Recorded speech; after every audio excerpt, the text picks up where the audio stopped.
This event is extremely significant because it's first in a series. And the series is not just going to last for 1 year. It's going to be a continuous series as much as we can keep it going. And the idea is to use cultural tools for activism. So we don't really believe in art for art's sake.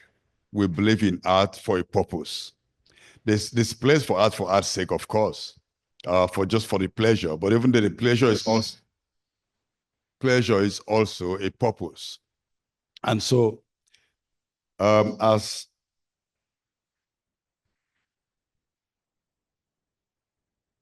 we contemplated the commencement of this exercise, which would have every month there's one activity. We're having a book reading today.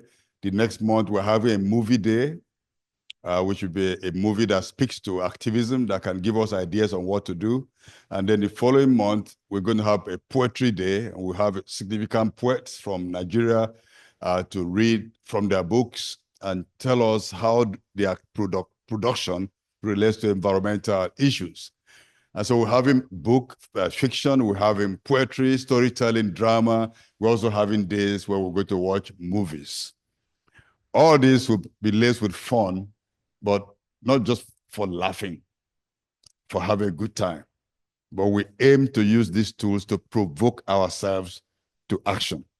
Now, Gigi Dara, who is a very well-known professor of literature and culture, said that, and I quote, "All classical traditions of world literature are fostered by environments where there are intensive struggles against great evils for the restoration of human dignity." He said every, unquote, of course, I should mention that I finished quoting him. And this was from a paper I wrote on revolutionary pressures in the literature of the Niger Delta. So people don't just write casually, they write it to achieve something. If you read the book Things Fall Apart, one of the most famous books written by a Nigerian author, Chinua Achebe, which is a classic anywhere in the world, that story looks like a pre-colonial times in Nigeria. It's not just a story about how people live in villages. It's about the contradictions that were brought in by colonialism. It's also from knowing those contradictions, we are challenged to do something about them. Now, coming down to our community and culture project in Health of Mother Earth Foundation, we want to underscore and emphasize the foundational role that literature plays in our culture. Our stories, our poems, our theater, our songs and dance all aim to educate, correct, through sharing information and through naming and shaming. I remember when I was growing up in my village, if somebody did anything outrageous in the community, maybe against another person in the community, a group will begin to sing about that person, about what the person did. And they will go around the village, and the person will be put to shame and called to account for the infraction against one person. So literature brings us into community, helps us to work together, helps us to stand together, and helps us to hold each other accountable. And of course, literature often comes from the imagination. And you all know that in Home Earth, we always seek to challenge our imagination. What you can imagine, you can make happen. When you can't imagine anything, you are like a person lost in the forest who believes that every tree or every footpath is leading out of the forest. And you end up going deeper and deeper into the forest, as though you're walking a forest written by Emo Tutuola of the Panwan Drinkard firm. Now, one of the greatest environmentalists in Nigeria is Ken Saro-Wiwa. Do you agree with me? Ken Saro-Wiwa was not just a writer. He was a businessman. He was a politician. He was a dramatist, a playwright. He was a poet. He wrote fictions. He used pidgin English, which he called rotten English. All these were to challenge people. And in those days, he had one of the most popular sitcom on television called Bassi and Company. And the man would say, to be a billionaire, you have to think like a millionaire. People would laugh and laugh and laugh, but it was criticizing society, the greed in society, the contradictions in society, and projecting the way forward. Now, he's best known for the Ogoni struggle. That's Ken Sarawiwa. And of course, you know what happened to him. The Nigerian system doesn't want the truth, just like systems across the world. They want people who sing praises of leaders who would not call action to clean environments. But this man called for a dignity of the Ogoni people. He called for restoration of environment, of the damage that has been done. He called for an end to marginalization. He called for political inclusion. He criticized the system, but he also operated within the system. And unfortunately, the system killed him. But you will agree with me that without the kind of foundation that this man laid down in terms of the corpus of books and stories that he wrote, the Ogoni struggle would have fizzled out by now. The Ogoni imagination was greatly challenged. The people regained their dignity, and now all of us can go anywhere in the world and say we are all Ogoni. How many Ogonis in the room today? And there are many Ogonis online. In the past, it wasn't like that. People were ashamed to be identified with that social and ethnic group. But now we're all proud. Why? Because through literature, the consciousness of the people were woken up and the people stand strong and proud. And today, there is a single ethnic nation that is going to say, keep the oil in the ground. And they've done this for 32 years. Never mind how the president and the security people are struggling to reopen those wells, but the Ogoni people are still saying no to oil extraction, and we join them. Now, we have other great writers in Nigeria. I know you can name the Chuna Achebe, Wole Soyinka, Ngui wa Thiong'o, across Africa, Niyo Shundare, Odia Ofemu, Tanure Ojaide, Christopher Okigbo, Helen Habila, Chimamanda Ngozi Adichie, Nduka Otiono, Chikozie Obioma. I could name many, but I want us to consciously go search for these authors and see what they've written, because they speak to the work that we do as activists and as storytellers, and they're very, very encouraging. Now, today, we're going to be speaking, we are going to have the authors, some of the authors from this book, A Walk in the Curfew, to read their segments and tell us how they think their output relates to the environmental struggles that we're all engaged in. But before I go into that, let me just talk about one book that has greatly challenged me and inspired me when it comes to finding the roots of environmental crisis and action that should be taken through literature. And that book is called The Great Ponds. How many of you have ever read that book, The Great Ponds? Maybe you've read The Concubine. You haven't read The Great Ponds? You read The Concubines. The Great Pond, written by Elechi Amadi. Now, that book is so great because it talks about two communities that belong to the same ethnic clan, the same clan. Two communities in the same clan in the Niger Delta fighting over a pond. The pond was very fecund with fish of all varieties. It was a very rich place, like the struggle for natural resource. Now, when I think about the fight between these two countries that led to wars or kidnappings, use of mercenaries, and all kinds of evil things, of course, eventually one of the community defeated the other community and then owned the pond. And then the other communities that were defeated, because they had to survive, began to poach, to look for ways to grab from what was taken from them. And that led to another crisis. At the time of the story is situated in a time when there was a pandemic. And so that threads the two books, The Ponds and A Walk in the Curfew. And the pandemic, was very similar to COVID pandemic. People had to separate themselves for other social distancing and all those things. Although it's not much, the depth of the crisis is not detailed out in the book. But we do know from the historical perspective of the book that is when the book was, where it was situated in that kind of crisis. Now, one thing that stood out for me, sadly, is that the hero, one of the heroes in the victorious community, eventually, his name is called Wago. I'm sure it must have been a longer name. Maybe this is short form, because names in the Niger Delta can be very long sometimes. So Wago eventually killed himself because of things he couldn't accept, committed suicide. Almost like Okonkwo did Okonkwo was killed, lost his life and things fall apart. So this guy killed himself in the pond that was in contention. And so now people struggling for a natural resource, leading to all the crisis, displacement and everything, disease, and then this kind of tragedy with somebody dying in the pond, which makes the pond totally out of bounds to everybody. Today, we find in Niger Delta people struggling to say my community is the host community, whereas everybody is contaminated and everywhere is polluted, and we're all in the same boat. But people want to distinguish themselves because they can get certain benefits by being different from the other community.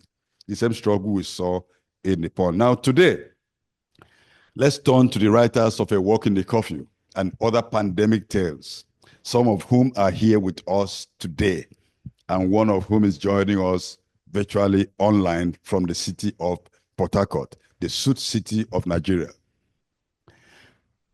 By writing the stories, it used to be a garden city, but now a Suit City.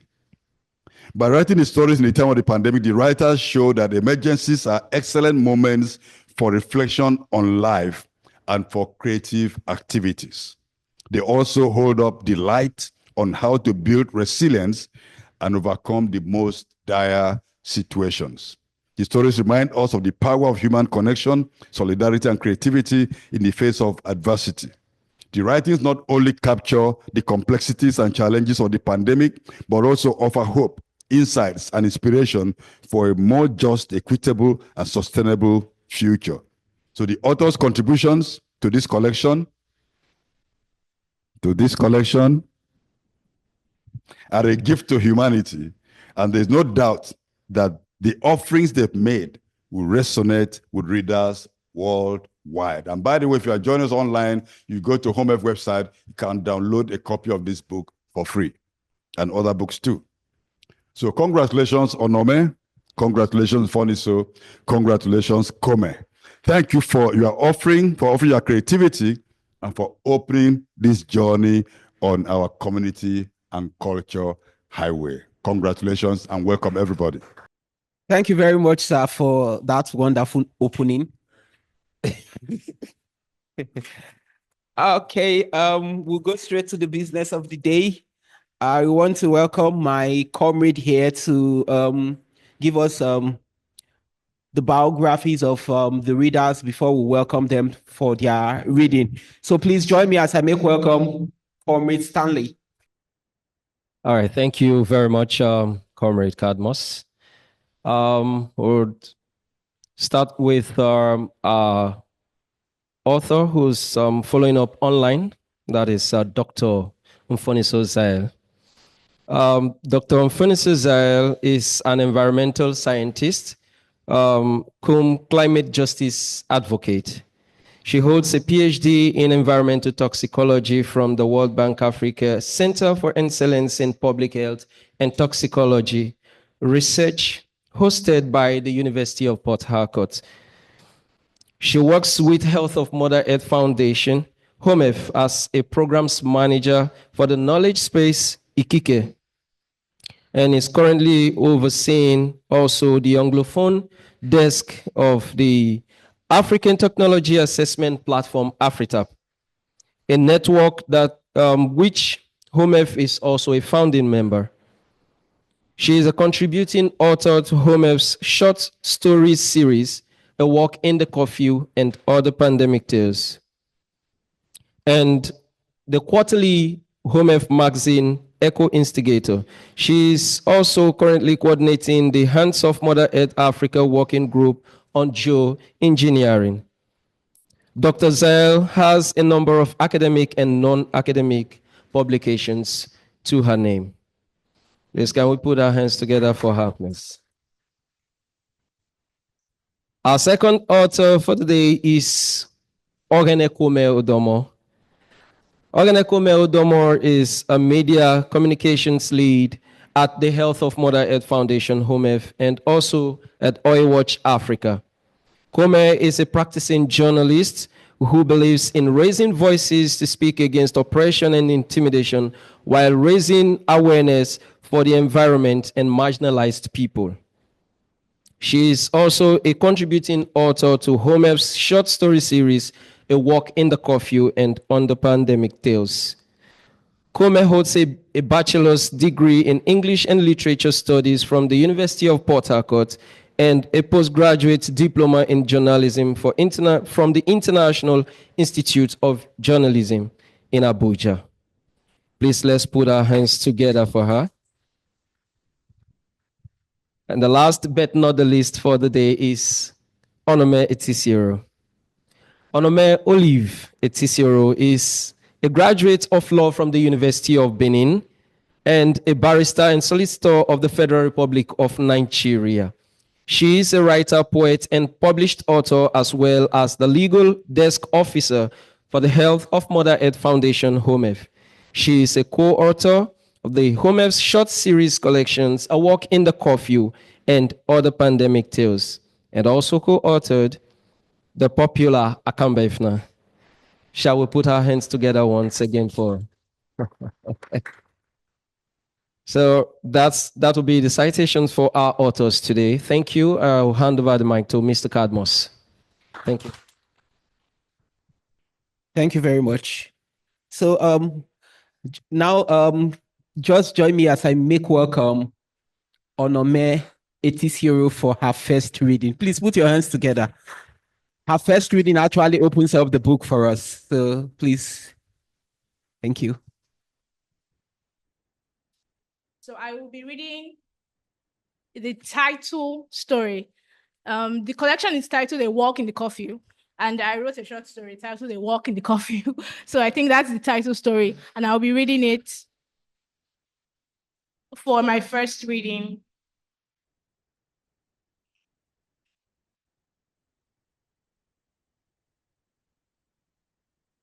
All right, so man is the pollution. Evelyn huffed as she remembered her father's favorite saying. It wasn't like she hadn't believed him. It was just that she was still quite surprised at how true his words had been in the end. It made her wonder, really, what things would have looked like if there was no man or woman or anyone of their ilk at all. Maybe then the waters would always remain this clear. The air would always be clean and clear. And maybe Mother Earth would finally be able to breathe easily.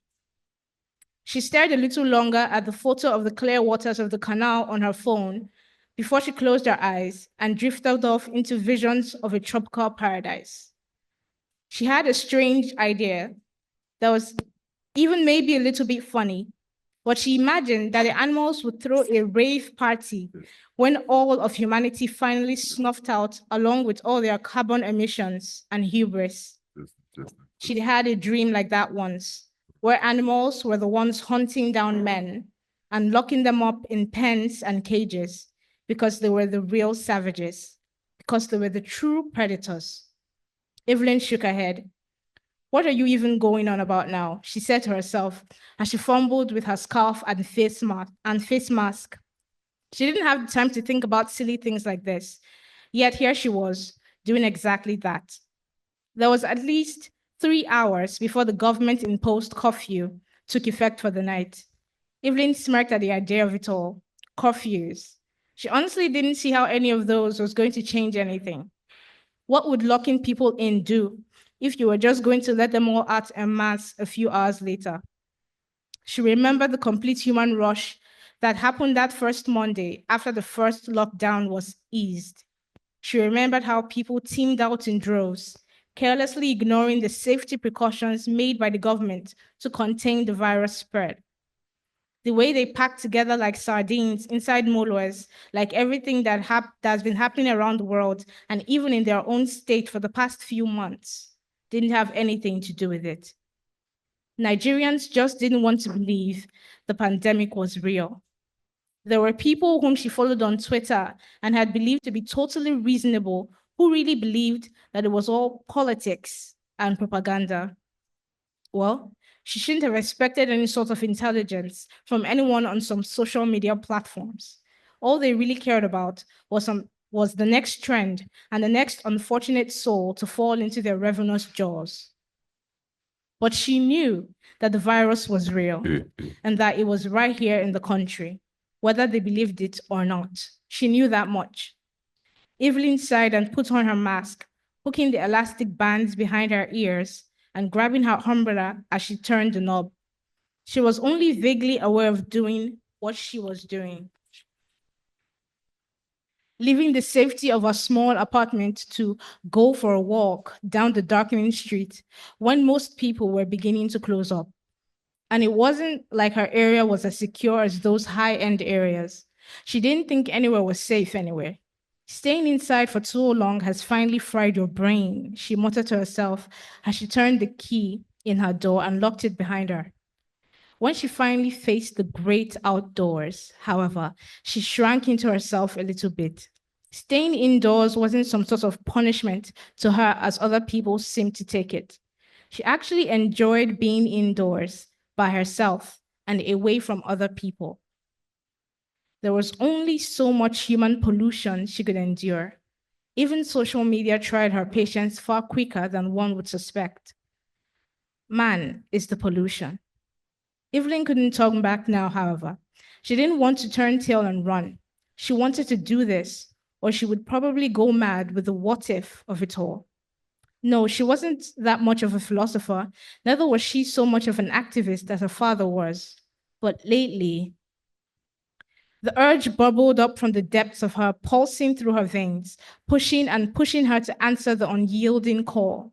She knew why, and for a while she tried to ignore it, hoping it would go away. But every day, it had grown stronger and stronger until it had brought her to this moment.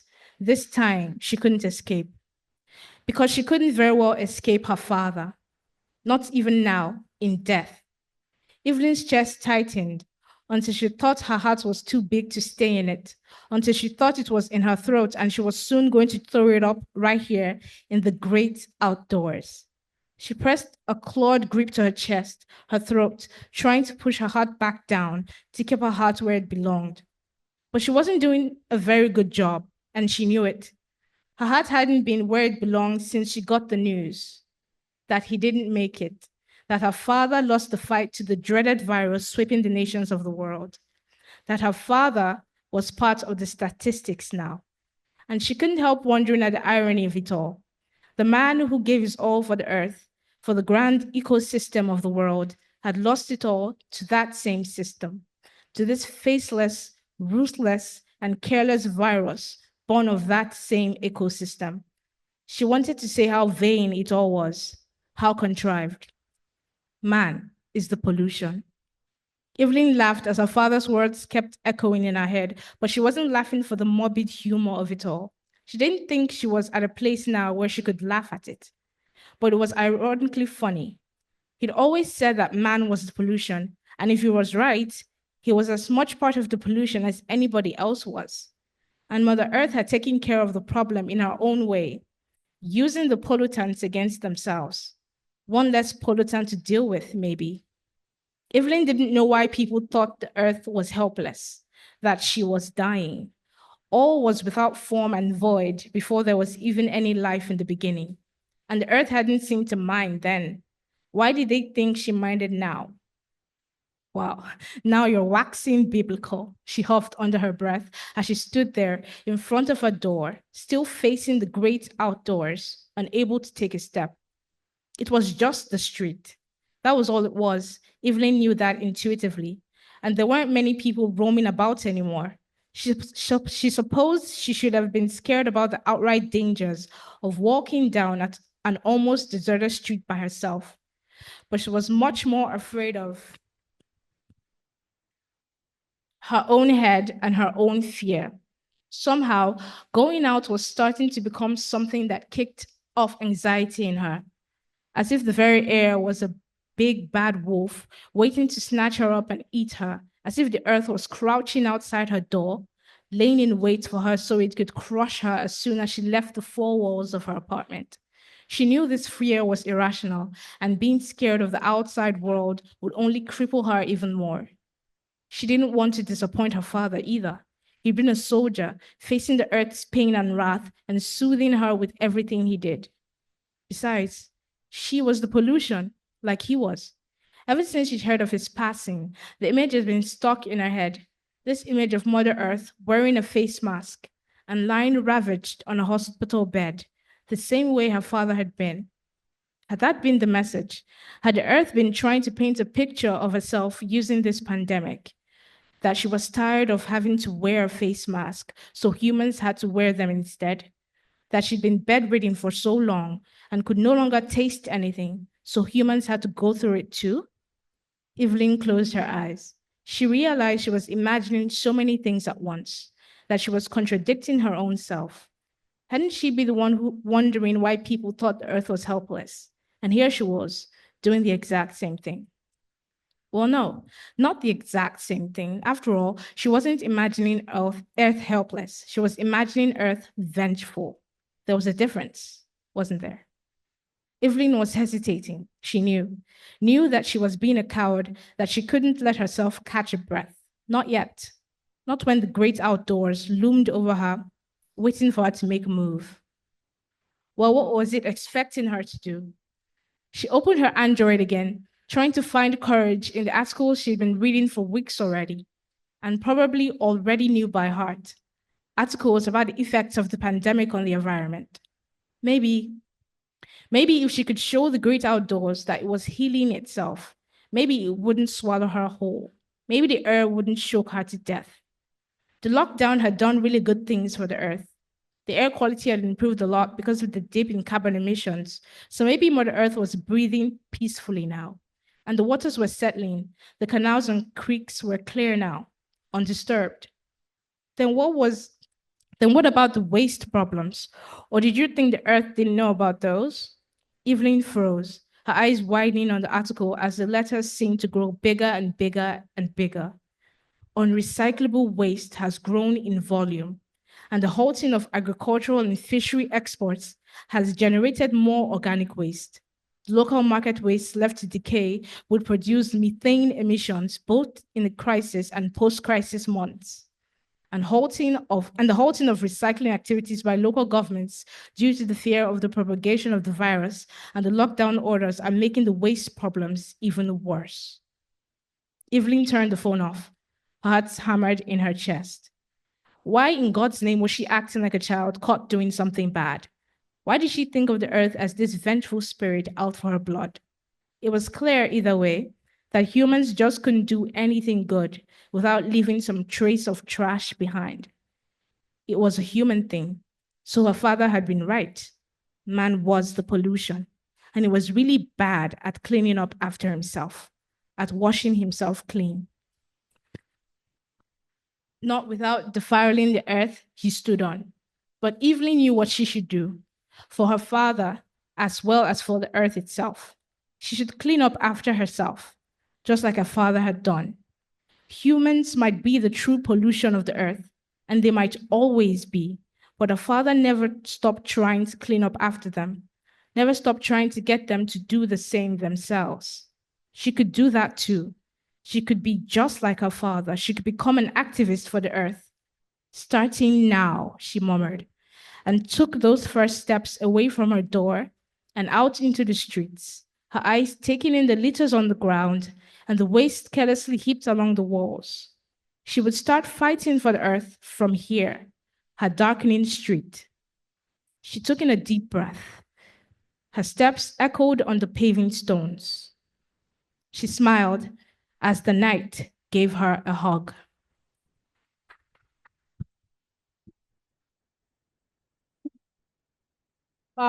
Actually, this was the first tale I wrote, was it? Yes, this was the first story I wrote, A Walk in the Curfew. The first short story I wrote about anything environmental activism, anything about the environment. I normally don't write, I normally didn't write about the environment before 2020. So when the pandemic happened, and I got a call to write a story for this collection. I felt like it was an open door, sort of, to explore the things that I was thinking about And basically, in this book, this story itself, as I was reading it, I was smiling because I was seeing myself in it. I actually wrote it and put aspects of myself in the character and how she was processing the pandemic. The idea of man is the pollution was the main thread in this series, in this story. And it's something that I thought of constantly during that year, because it was clear during the lockdown how we were the cause of Earth's problems. We saw the pictures, I saw a picture from China with everyone indoors, and the murky waters were clear. You could see the bottom. And I was like, so this is what this water could have looked like without human beings in the picture at all. And so that actually gave me the idea to write a walk in the curfew. Also the idea, there was also the fear of the pandemic also inspired it, because as I had a fear of the pandemic and the problems and the issues, like it was bringing up the lockdowns, the lack of meeting with others, and having the freedom to move around. There was also the fear of nature itself. I was actually afraid of the air itself, and the idea of Mother Earth as an entity. It was the pandemic that gave me the realization that the Earth could fight back against whatever it is we're doing to it. Of course, most of the times, most issues could be man-made. Everything is probably man-foiled. And I realized that if we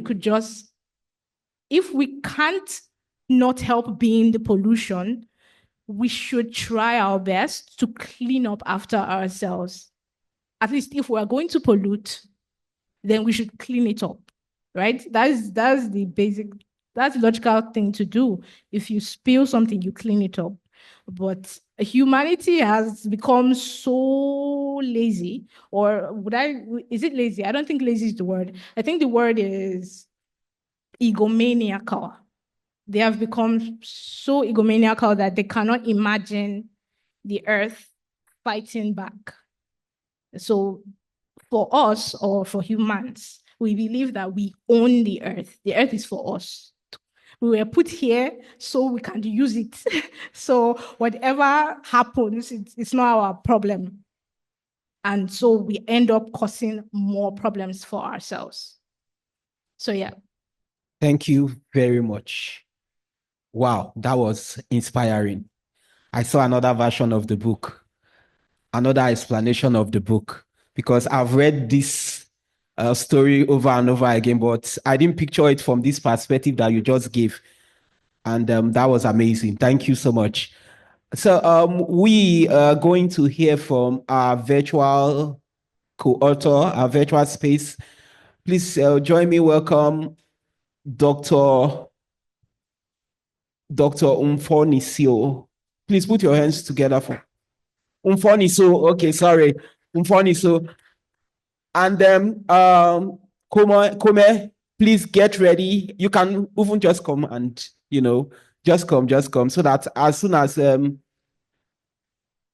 Doctor finishes her section, you can just start up. So I'll be reading my story from the book, A Walk in the Curfew and Other Pandemic Tales. I hope I'm loud enough. I hope you can hear me. I'll just go right onto it. Okay, before then, I know you would wonder what inspired the story, so I'll just save you the trouble and already say it from the beginning. This story was inspired by the thought of what my children will think about the year 2020, or let's say year 2019 to 2020. I thought about how I'm going to share the story with my children, my kids in the future. I imagine what they will feel like, how I'm going to be able to tell them the story or details of what happened that year and how it affected people. It was also a form of healing for me, because I know that the pain I felt in my heart personally, I wasn't affected by COVID, so to say, by the disease itself, so to say, but I felt so much pain, so I felt I needed an avenue, like every other person, to talk about it and share it. So this story, for me, writing this story was a way of relief for me. So I'll just go right to it so that I will maximize the time that I'm given. I hope that I'm audible enough. So here it goes. Her soft palm touched my shoulder. I turned, only to be greeted with tons of questions. Mommy, why do you always sigh and shake your head whenever someone mentions the year 2020? What really happened that year? My 10-year-old daughter asked and signaled to her 9-year-old brother to come closer. Apparently, unknown to me, both of them had noticed my reaction whenever something reminded me of the year after 2019. Every effort to postpone the discussion to future was abortive. I had run out of excuses, so I made up my mind to take my children through the dreadful journey of that year. Sit down here, both of you, I beckoned them. This tale is a long one. I sat down myself and flashes of events of that year began to flood my head. It felt at some point like I was reliving the year all over. My dear children, like every other year, that year began at the end of the last day of the previous year. With mixed feelings. To some, there were a few regrets and unfinished plans. To others, it was a year well spent as they were able to mark accomplished on all the plans for the year. One thing was common to everyone, however, a hope for a better new year. That hope drove people to set new goals, plan for exotic trips across the world, make resolutions. I chuckled as I remembered, and strategized on career shifts. Some also made beautiful plans to have a talk of the town wedding. The hope was so strong that even those who never visited the worship place throughout the year made out time to do so on crossover night. Oh, how that year made true the saying that for man it is to propose and for God it is to dispose. As it had been the tradition in our culture, myself, your aunties, your uncles, grandparents, and other family members also gathered on crossover night in my village to sing praises to God for keeping us. And we also placed our requests and plans for the next year before Him. Your grandpa would usually insist that everyone come home for family crossover vigil. Many times we begged him to move the family vigil to some other time, as we all wanted to be in our different parishes for services. But he wouldn't budge. As I grew, I began to appreciate his methods and desire to knit the family together at that time. At 0000 hours, when the village church bell rang, with so much joy, sense of purpose and hope, we all shouted, "Happy New Year!"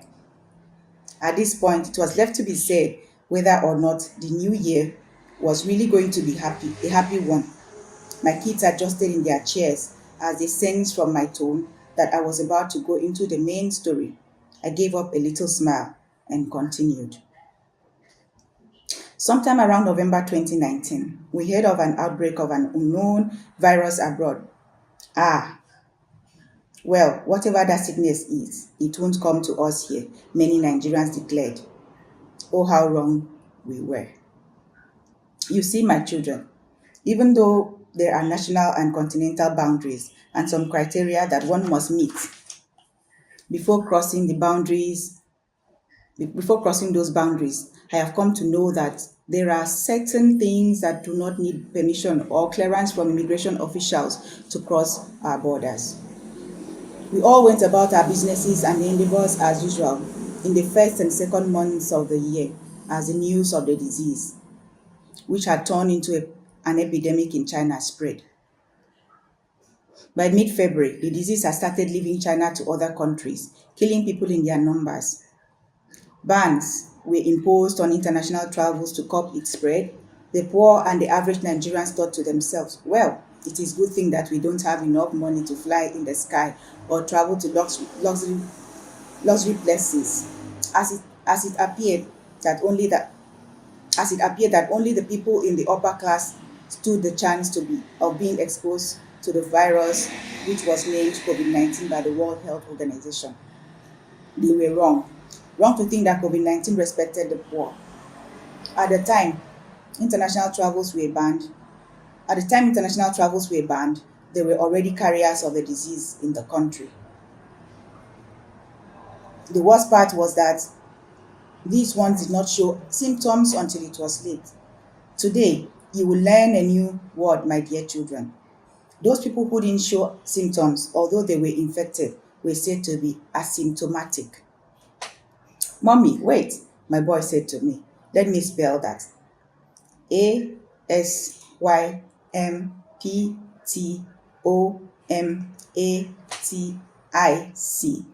Correct, I echoed. He beamed a smile that gave off a sense of fulfillment. In a few weeks, I continued, we started recording deaths in the country. The disease spread so widely, even the countries with good healthcare systems were brought to their knees. People died in hundreds of thousands around the world. Remember that woman, Mama Idara from the market? I asked them. Both nodded in affirmative. Mama Idara is a peasant. She once lived in the north and farmed wheat, millet, and maize, which she sold to make ends meet for her family. No one believed that the disease could get to people in our class. Unfortunately, it did. The disease took the lives of her husband, who was a farmer, and their 3 children, who were in their 20s. She was so devastated that she moved back to her village the moment the ban on interstate road travels were lifted. She wasn't always this sad and angry. She used to be a very active, happy, and easygoing woman. The disease ravaged her home and left her with the sadness you now see. People were forced to wear masks in the streets, and it got to the point that year when we were banned from leaving our houses. Ah, both kids exclaimed. Mommy, how did you cope with staying indoors all day? What about food? How did the market women survive? Mommy, how about daily paid workers and bakers? Who fed them? The questions kept coming as they wondered how the poorest of the poor survived during a total lockdown. My children, it was very difficult for them. A few goodwill people tried to help here and there, but it wasn't enough. Some hospitals were totally shut as they were afraid of the spread, while others were shut against people who had other diseases, as their wards were filled with patients who had contracted COVID-19. People with other sicknesses died from inability to access health care during the time. It was hard for a lot of people, but it was hardest on the poor and vulnerable. There used to be a man and his daughter on my street then. Both were daily workers who provided services to marketers. When the lockdown was suspended, I saw the daughter and asked about her dad. Papa died, she replied to me, sadness evident in her tone. They said he got the disease from a rich man who gave him money after he helped do a job. Mommy, my older child called. This is such a sad story. I really feel sad that poor people felt the impact of the pandemic more. This just sounds like the lessons we learned about climate change in our environmental club. How that the poor and vulnerable countries are suffering from the impact of climate change caused by the outmoded fossil fuel energy system. Exactly, my dear, I responded. It is an unbalanced world we live in. The rich get away with their actions while the poor suffer and bear the brunt. So, Mommy, how was the disease defeated? What did the government do to drive it away and keep people safe? Both asked with eyes wide in curiosity. Well, my dear children, there was hardly so much our government did. There were reports of some funds and foodstuff given to people by the government as palliative here and there, but those were mostly in the papers. There were daily updates on the pandemic from the Center for Disease Control. Those were tales of how many people got infected and how many died on a daily basis. Terrible tales they were. With time, doctors became better with managing patients with the disease, and this reduced the number of deaths. People became more conscious of their health and boosted their immune system, which helped them protect and prevent more people from contracting the virus. Wow, Mommy. So in 2020, while the world was faced with the challenge of how to mitigate the impact of climate change, it was also hit by this deadly disease. I answered in the affirmative. It was indeed a year, they exclaimed as they turned to look at each other. Yes, it was. It was a year that we learned very important lessons as individuals and as a people. It was a year we appreciated the importance of relationships and of government systems that put the welfare of their citizens first. It was a year we won't forget in a hurry. both kids fell into my arms in a tight, warm embrace. So this is the story from this book that I read. It's a story that I wrote. I'll stand by and wait for when it is time to ask questions. Maybe you're curious and want to ask much more questions. So I'll be here. Thank you for listening. Yeah, that was touching but inspiring. Well, the COVID issues was really, really tough as at 2020, and the story reflected all that happened, and it's really a sad one, a sad tale to tell, actually. So now I want to welcome Kume as she reads from the book I Walk in Coffee. Thank you. Yeah, so this story came from the visit to Bonny Island in March 2020, when the incidents of dead fish washing up the shore of a particular community, lighthouse community in Bonny Island. And people were faced with the hard reality of COVID-19 and having to live with the absence of food, particularly fish, which they rely on, and not being able to make a living from it. So I decided to storify the incident to give us a visual of what people went through at that particular time. So I want to implore you to wear your imagery cap while I read and imagine how it happened then. We all rushed out to the shouts from people at the river bank. I saw my mother standing with her hands on her head, my father standing akimbo. "Excuse me," I said, as I tried to push my way through the crowd. But the people wouldn't even hear my tiny voice.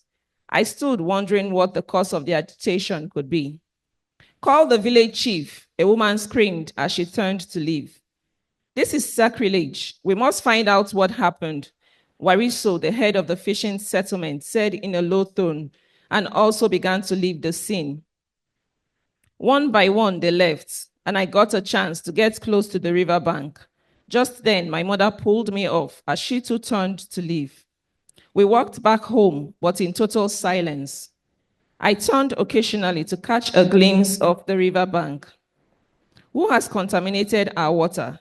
And what killed our fish? I kept asking when we settled back in our house. No one had any answer. Why don't I rush to the market to sell this off before they get rotten too?" My mother asked pensively as she sorted through the remaining smoked fish. My father simply nodded. She carried the basket of fish and beckoned on me to follow her. "Mommy, what happened at the river bank today?" I couldn't get a glimpse of the whole area, I asked, looking up at her. She was too upset and lost in thoughts, and she didn't respond to my question. I knew I shouldn't press her. It was quite unusual to find so many traders at the market square when it wasn't a market day. Teresa, my mother's friend, came by while we arranged our wares. "Mama Tari, you came out today," she asked. "I can't afford to lose this fish. If I wait till market day, people may confuse them for the ones we saw at the riverbank today," my mother replied sadly. "I've sent my children to pick some for me," Teresa whispered. You never can tell. They may be a blessing from God. Have you ever seen fish being washed ashore?"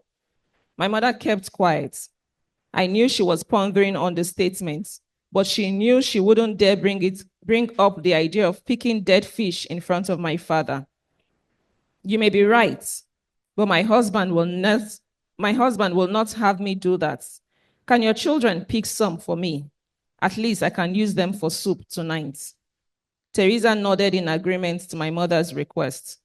Just then, we heard the gong from the palace guard, followed by the messenger's announcement. "The king has ordered that no one should pick, sell, or eat from the dead fish that were found in Kiama waterfront. They are to be taken for testing to know the cause of their deaths before we can say the next line of action. Be warned, if you're caught picking them, you will be heavily penalized." The market became noisy. The market became very noisy as everyone spoke at the same time. People argued over whether eating the fish would kill. Others said that the cause of the fish was the pollution from the big oil company in our village. Some others said it was the result of having too much dirt in the river. Later, father returned home with an empty basket, a frowning face, and a heavy heart. It was obvious he couldn't catch any fish. It's been 5 days since the dead fish washed up the shores. They appeared to have scared every living fish away. The smell that oozed from the dead fish was lethal. Our air was contaminated. Hunger took residence in our home. "Welcome, Dede," my mother greeted my father and offered to take his basket and fishing nets. "Another failed attempt today. Why don't we do like the others?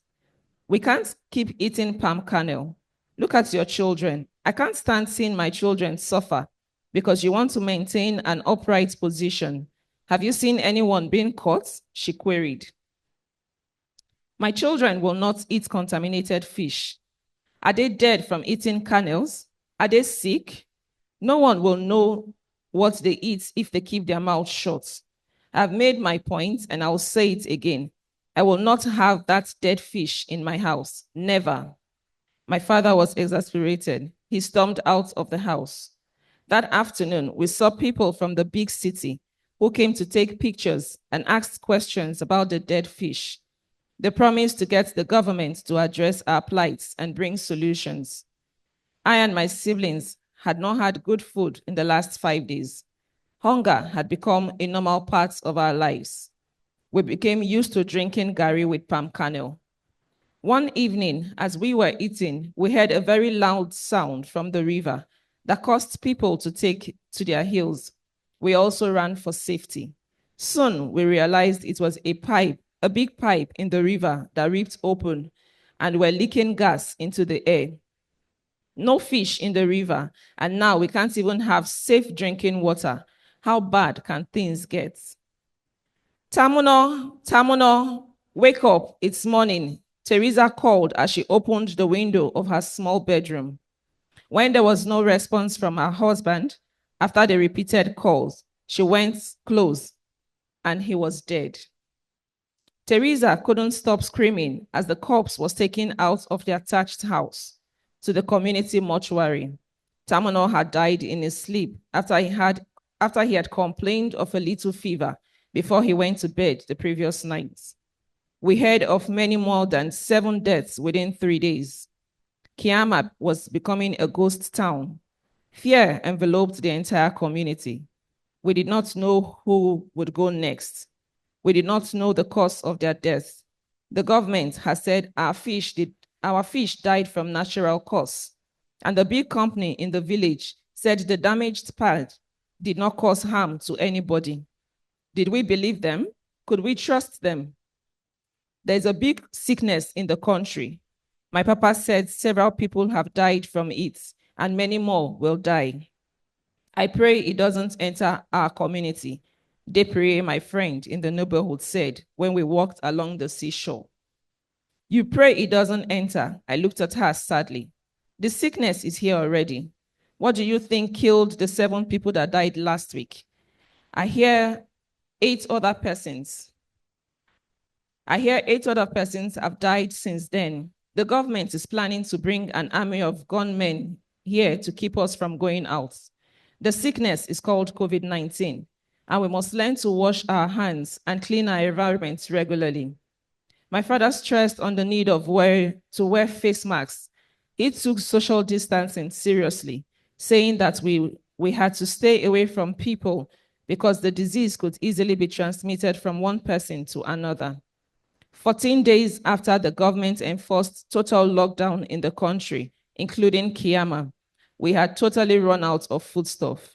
We didn't even have gari to drink. Something must be done, and fast. Our community desperately need help because we suffer from more than the pandemic. We have nothing but hunger, poverty, and a degraded environment to show for the many years of exploration of crude oil from our land. Now, COVID-19, we might as well all die. Thank you.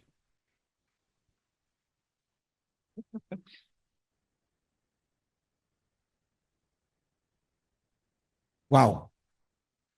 Thank you very much for that reading. It was great. Well, we are going to next segment, but want to do something here.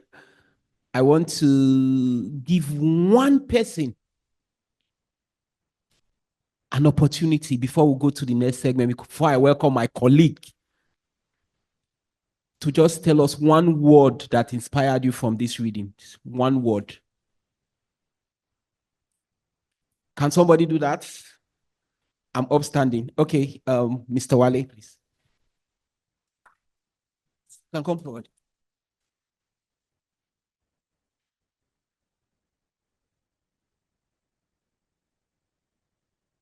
One sentence or one phrase. Had the earth been trying to paint a picture of herself using the pandemic, that she was tired of having to wear a face mask, so humans had to wear them instead. Wow. That quote can be put in the sitting room for reflection always. Thank you very much, sir. One more person. Do I have anybody? No, we need somebody else, sir, please. Somebody else. Or are the story so touching that you don't want to say something? So online participant, please, any comments from you guys, please? If you can't speak out, you can put it in the chat box. Our online participants. Okay, well, from all the stories, we could see that they are interlinked with our environmental issues, the crisis we are facing and seeing in our environment today. Though the stories were written in 2020, but till now, most of those things are still occurring. When you go to the internet today, you look at news, you still hear of issues of COVID-19, COVID here and there, and it keeps getting new strands of COVID, new viruses, new discoveries and all that. And sometimes it becomes scary when you see these things. All what that will come to your mind is hope there will not be another lockdown someday, not very far from now. And most of the stories were related to telling our children what happened in 2020, how it happened and all that. So one thing I would also say here is those of us here, we can also take the stories further. We can share with our children. We can share with our colleagues.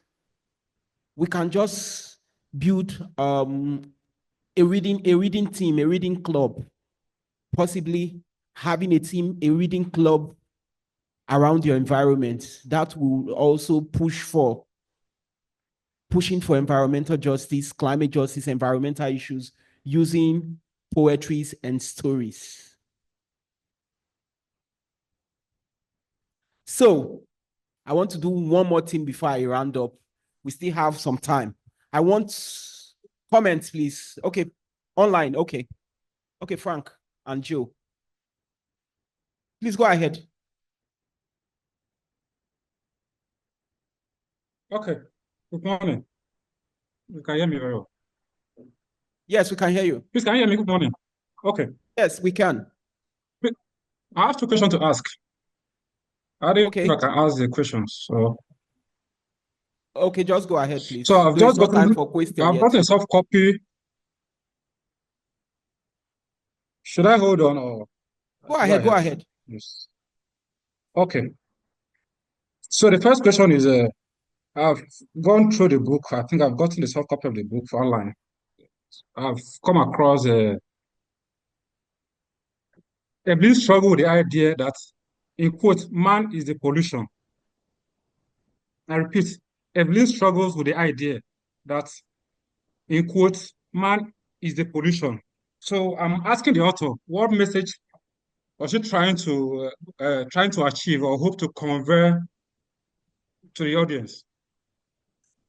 So that's the first question. Then the second question is, how does the theme of the human impact on the environment shape the story? Those are the two questions I need to ask the author. Okay. Your first question, you were pointing out how is man the pollution, right? Yes. If I may In get quotes, you right. man is the pollution. So I'm trying to Okay. understand what message was it trying to convey to the Okay. audience. Then the Then second the second question. one is how does the theme of human impact on the environment shape the story? Okay. Thank you. Comment.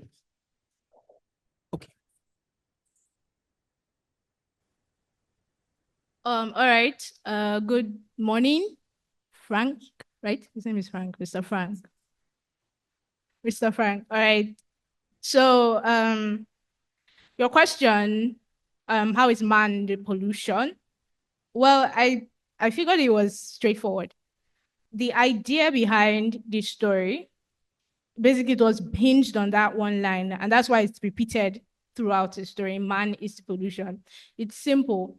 If there was no man, if we can imagine a world like that where there was no man, or if we can take the greed and ego and pride out of man and imagine what kind of world we would have, it would be drastically different from what we're having today, right? Because of man and because of man's ambitions, a lot of other things take the hit. Like we give other things the problem rather than being solutions.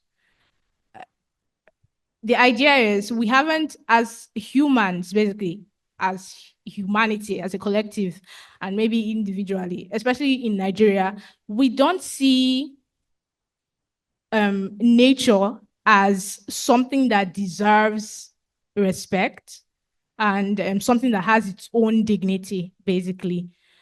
For us, nature is there to serve us, right? We're put here to exploit it. We're supposed to use it. If we come across a river, we go, oh, there's fish inside. So this river is here so that we can get the fish from inside. We don't think of the idea that what if this river is just existing because it exists on its own? You don't have to do anything to it. I understand we have food chain and food pyramid, and we have to rely on earth, on nature to survive, basically. But the problem is we also don't have the idea or the ideology that as much as we rely on earth, we should not take it for granted or take to the extreme where we now see earth as, or see nature as a commodity, right? So calm down. so so like we don't see nature as something that as an entity that deserves our respect. Basically, that was basically the main idea behind it. Because if you read through the story, you see man is the pollution because man is the one causing the pollution. Man is the one causing the earth to fall sick. Man is the earth causing, man is the one causing the wildfires. I know there are natural wildfires, but occasionally, usually, man causes most of the havoc that happens on earth. So if we are going to help, or if we are going to stop and let nature herself and breathe and thrive alongside us, because that's something that we also have to imbibe. We have to understand that we are also living with nature on earth. We are not, nature is not here for us. Nature is here because it is here. It is here for itself, right? It's a symbiotic relationship. Yes, let's use biology. So I hope that answered the question. Thank you very much. Just a little addition to that. One thing I observed during the COVID-19, there were a lot of species that you don't see easily. During that period, they all came out and you could see them around. birds all around, different kinds of butterfly coming out from their hidings and all that. And during that period, I would just walk to some areas that have bush and all that, and I would like want to see. And there were some kind of insects that then, when everywhere was kind of rowdy, you don't see them. But during that COVID era, a lot of things came out because the environment was calm. Nobody was disturbing them. No vehicles, no, in short, everywhere was just calm. So some certain organisms started coming out from their hiding. So I think that is one thing that man contributes when they pollute, they destroy, they disturb the natural environment. It drives away certain animals and insects from our environment. But when the environment is calm and we live in harmony with the environment, certain organisms start coming out because they know that even when they come out, nobody is there to harm them or kill them. So thank you. So Kobe, the other question he asked was the relationship between the writings as it relates, the stories as it relates to the environment and all. Okay. So quickly, I will just respond to that in a very short sentence. From the book that I read, the story that I read, we saw that a big pipe erupted in the river. That's man's handwork. That's the handwork of man that's polluted the environment. So this book, A Walk in Coffee, is simply exposing man's ability to destroy the environment. What we as humans can do to also protect the environment, because we owe the environment a responsibility to protect it while we live for the environment to live for us. Thank you.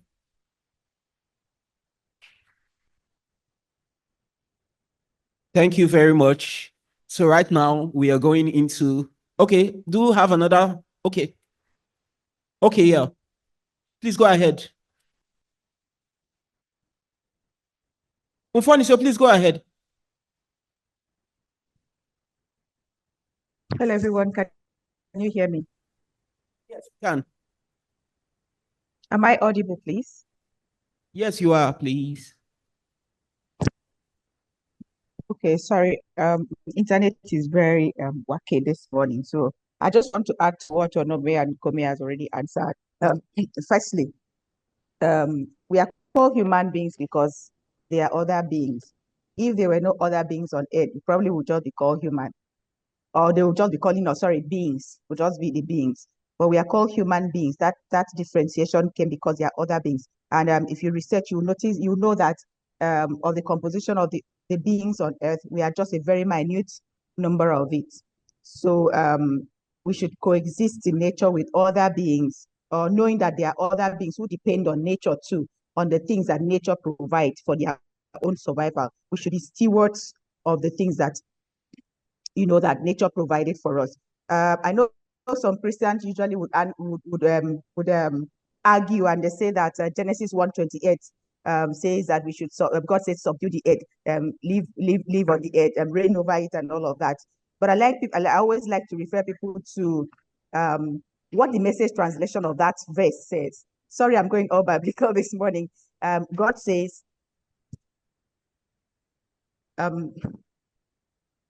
give me a second. Let me get that. My Bible app has refused to just come up. Just give me a second. It's answer reading call. I think somebody's doing something. Somebody doesn't want me to say. Said, God bless them. Said, prosper, reproduce, fill the earth, take charge, be responsible for fish in the sea and birds in the air, for everything living that moves on the face of the earth. The key word is responsible. Be responsible for them. Means if someone said you're responsible for this person, you're responsible for this thing, it means take care of them, right? It doesn't mean pollute them. It doesn't mean abuse them. As much as God had given us, in fact, my husband will clearly tell you that the next verse said he has given us the herbs to eat as food, not the animals, right? I mean, we can argue out those ones for some other day, because me, I like to eat michao. But the idea is for us to, take care of these things and allow nature to replenish and reproduce the things that we have. But as humans, we are so selfish. Onome was trying to look for a word the other time that to say what humans are. I think the word is selfishness. We are too selfish that we always want to take and take and take and take and take until it exhausts. And that is one of the things that HOMEF is trying to do is to trying to point us back to the fact that that word is called resource, then source, going back to the source, giving the nature ability to reproduce so that we can go back to the source, try to help it to reproduce so that others can use, other beings can share in it. Because if you allow us, especially us in Nigeria and especially our politicians, we could take and take and take until there is nothing left for the future generation. So I just wanted to bring that to our notice. Thank you The very earth much. is alive. Earth is a living entity. We should respect that. Thank you. Thank you. Okay, we have a question from one of the participants online, and it reads, okay, perfect John Dick. I have encountered individuals who argue that there is no need for humans to advocate for climate justice because the earth naturally cleans itself through phenomena like earthquakes, natural disasters, and even pandemics, such as COVID-19. Given that the first speaker has written about the COVID-19 period as a cleansing period, does this perspective align with their argument? If not, how do you reconcile these viewpoints with the broader climate justice movement? Do you want to answer this, or we'll just go straight to the discussion section and you answer it from there? I think we should answer it. Well, simply put, they believe that the nature cleans itself by itself using certain stuff like disease and all that. So, does it mean that we should, or what was your take concerning it? Just So for that comment or question, I understand. I'm trying to understand it because I get the ideology. Apparently, that ideology says that because the earth cleans itself, we should, like, I don't know, we should keep going and do what we like. Well, I don't believe that 100%. Even though the earth cleans itself, we are still on the earth, right? And if we are going to live, if you are a roommate to somebody, even if your roommate is sweeping the floor, sweeping is part of the house, you that is staying in that place, you will not clean up after yourself. Oh, that's basically that is my take on it. It doesn't mean just because the earth cleans itself, does not mean that man should keep polluting the earth. Yeah, or we should not advocate for it. okay, Mr. Stephen, please.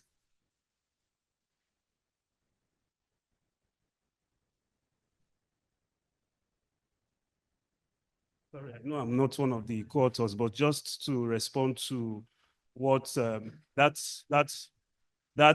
question, I think that is a very big conspiracy theory in itself.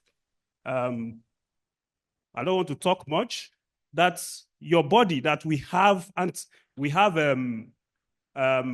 immune system that fights against virus. Doesn't mean we should keep taking. We should take death and take poisons. So basically, I think man is responsible for all the palavers that we are going through, including some of the things that we think are natural. A lot of the activities that are carried out, especially in exploration, a lot of these things affect the different fault lines in the earth.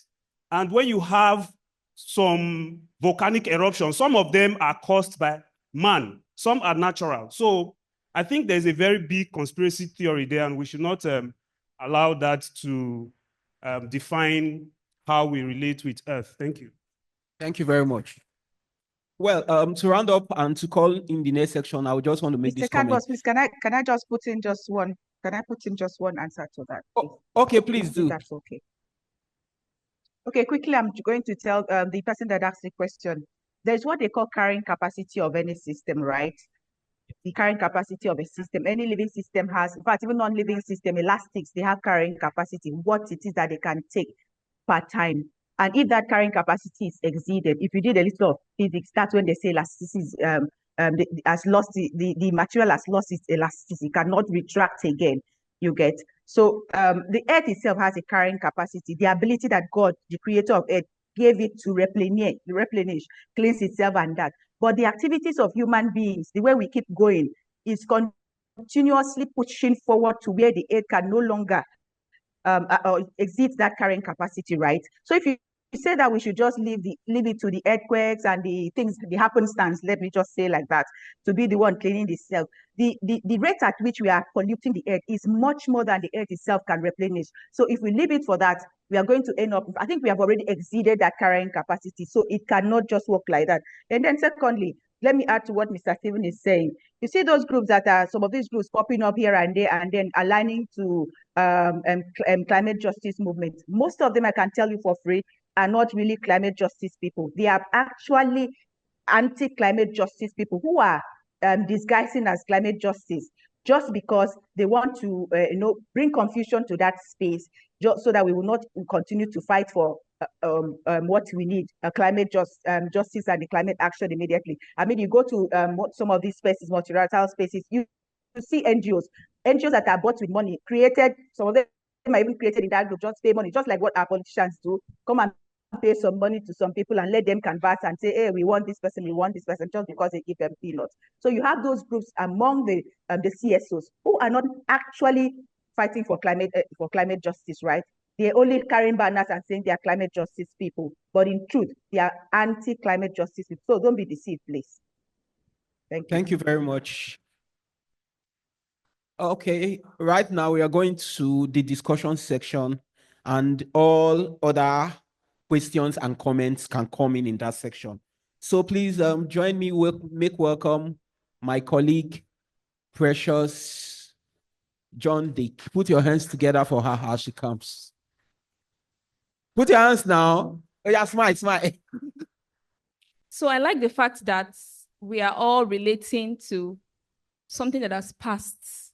It's like it's fresh in our head, because one thing about books is when you read, you have to imagine. You cannot escape imagining. And as Dr. Nimo Bassi started, he asked about the great ponds. And most of us have not had the opportunity to read that book, but we all resonated to The Concubine. And as I was reading The Concubine, there were imaginations, how beautiful this woman could be, and all the I would say pandemic she had to go through, because it was like a series of occurrence. So we have heard from our wonderful authors. Please, can we put our hands together for them again? It's not easy. Somebody was asking Onome yesterday, how do you sit to create? So writing is not a toxic, how will I put it? It's not something you go to school and learn over and over again. It's a simple creation of your imagination. As long as you can sit down and appreciate experiences, you'll be able to pen something down. And each and every one of us, if we were asked to write about the COVID-19, I believe that would have much more experiences as the ones written in this book. So we're also going to give this book a 100% creation, because it did not just touch COVID-19.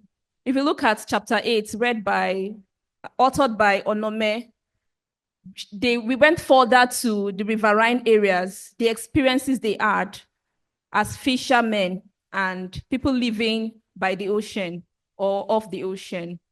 And it's different experiences for everyone.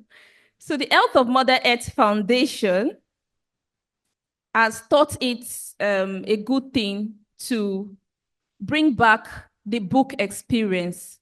Reading is something that is becoming redundant in society today. We don't want to open books. Unfortunately, even if students are asked to read books and summarize, what they do now is go to the internet, look for summaries, or ask artificial intelligence, do this for me, go to Quillbot, change the languages, and it's just so easy. But unfortunately, when you do that, some good thoughts, some good clarifications pass you by, because at the end of the day, you're cheating yourself. And there is only three people you cannot deceive: yourself, God Almighty, and the devil. So before we continue our discussion, I want to ask a simple question. When is the World Book Day celebrated? Very fast finger. in 5 seconds. 1, 2, 3, 4, 5. You've missed 1,000 naira recharge card. So the April 23 is the World's Book Day. Another very important question. Do we know why Book Day is celebrated on April 23? 5 seconds. No browsing. 1, 2. Online participants. Do you know why April is celebrated as World Book Day? April 23. No answer. So you've missed 2,000 naira recharge card. So I'll save my 3K. So the World Book Day is celebrated on April 23 because of the renowned scholar William Shakespeare. William Shakespeare died on April 23, 1616, alongside 2 other authors, which their names are too numerous to pronounce. Okay, so Ofanuso, Onome, and Kome, you've really done very great. We want to ask our audience, both inline and on-site, online, sorry, and on-site, what are your takeouts from these chapters that have been read? What can you say you have absorbed as an individual? What are you taking home? What are you adding to your experiences or to your memory charts? Please, can we have some hands? Okay. Please, let's know your name and... Good morning.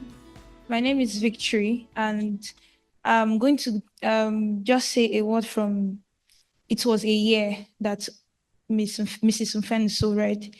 And she, at the last part, it made us understand that 2020 made us to value relationships, value individuals, and value the world at large. Because most times people don't get to travel to do tourism, to get to see the beautiful sights of nature. And at that point, from this book, she also mentioned we are to take responsibility for all of our actions. And even in terms of relationship, in terms of relating with the environment, we have to take the responsibility that, okay, I have to do this for the environment to work. I have to actually be active to actually take responsibility of making the earth a better place for us. So I am taking home the act of making it my responsibility to ensure that the world becomes a better place where it can be sustainable. That's the word I want to use for the next generation and for the people to come. So I'm taking the word responsibility. Yeah, thank you. Let's put our hands together for her. What's your name? Victory. Please, let's put our hands together for Victory.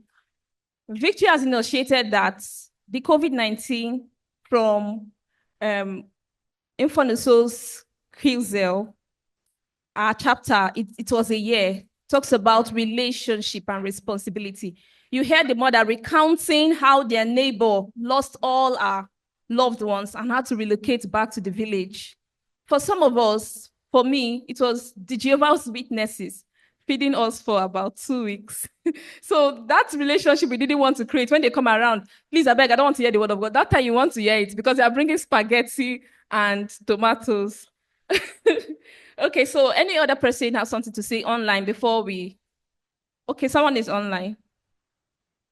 Okay, Frank, let's hear from you. Thank you. Okay, my takeaway is on grief and healing, right? For the book, every journey shows how loss can reshape our perspectives and how grief can push us towards action rather than paralysis. So that's my number one takeaway. Then, secondly, the reality of the pandemic, right? The book captures the fear, uncertainty, and denial us many experiences during the lockdown, making it a reflection of how societies cope with crisis. So those are my two takeaways. Okay, can you repeat the last thing you said? Reality of the pandemic. Okay. So it captured the fears, uncertainty, and denial. Many Exactly. Thank experience, you so many experience during lockdown, making it a reflection of how societies cope with crisis. Exactly. Thank you so much, Joe Frank.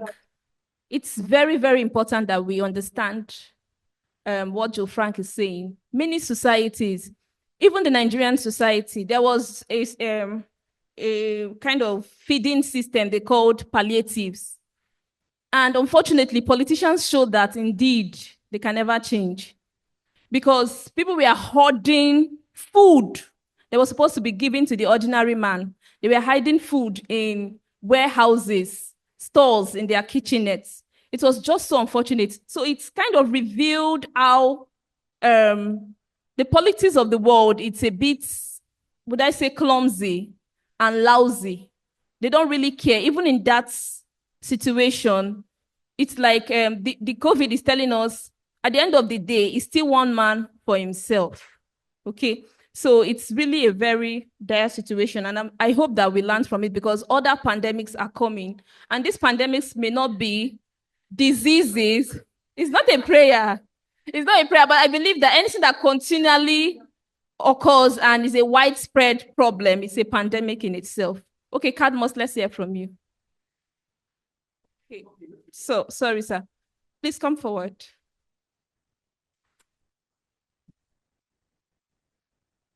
Good day, everyone.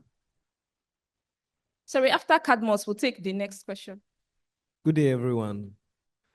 Well, from the book reading we have today, sorry I didn't introduce myself. Edgar Francis is my name. From our book reading, it's a call to duty to every one of us. Nature's redemption is our responsibility because we are part of nature. Thank you. So what Edgar Francis and Victory is taking his responsibility. Who's online? Okay.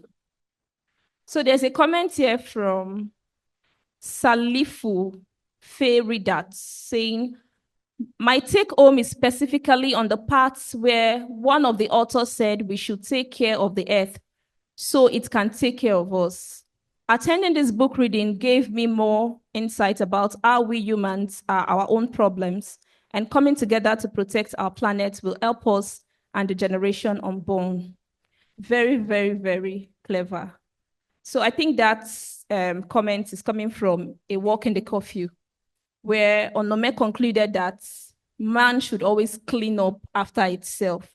So when Perfect John did talked about, okay, it was not perfect. So when Joe Frank asked about whether how does environment connect with the writings and whether I think, okay, yes, when he asked that question, what I was thinking back there is at the end of the day, industrialization must happen for man to grow and develop.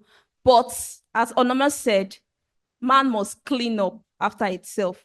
You don't just do what you have to do and do it and do it. It's just like your body.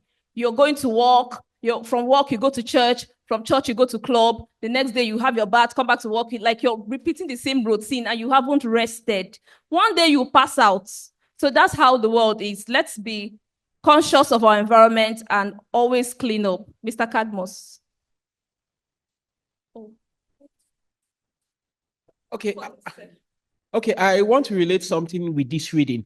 One thing I relate is this. The reading actually focuses on the pandemic issues as it relates to the environment and as it relates to individuals and community persons. And for me, I think every aspect of the environment, every aspect of our existence boils down to us taking care of our environment, our responsibility as individuals, as community persons, as organization, as whatever you're doing. It boils down to you taking care of the environment, taking care of your community where you find yourself, because the fact remains that if you don't take care of the environment, you don't take care of the surroundings, you don't take care of nature, nature has a way of payback, whether we like it or not. We heard stories about how the pandemic came about, laboratory works, testing and all that.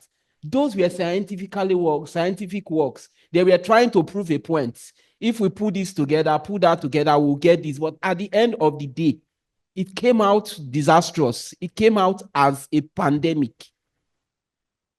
Like they mentioned then, they said it was a laboratory prepared pandemic. Man was testing nature. Man was testing his own knowledge, whether for greed or for personal gains or greed. But they were testing something to prove a point. And at the end of the science, yes. And at the end of the day, it wasn't funny on the environment, on individuals, even down to community people. From all the stories we have heard, community people suffered a lot from the pandemic. Loss of livelihood, loss of lives and all that, because the solutions didn't trickle down to the people. And it all boils down to what is happening today in our environment, what is happening today in the explorative sector. They keep exploring, destroying without thinking of the people. So my take home is everything that happens in the environment always have a way of paying us back. Thank you. Sorry, please.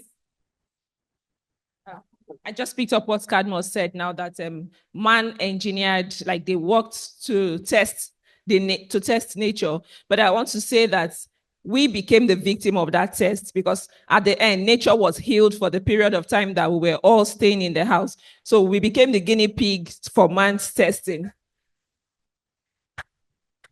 Exactly. Please, the guy on my right hand. Please, I will end this particular question with this. I know we have a lot to say because we have other things to talk about. My name is Israel Adebi from Super FM. It's not often journalists get to speak at events, but I'm married from the South area.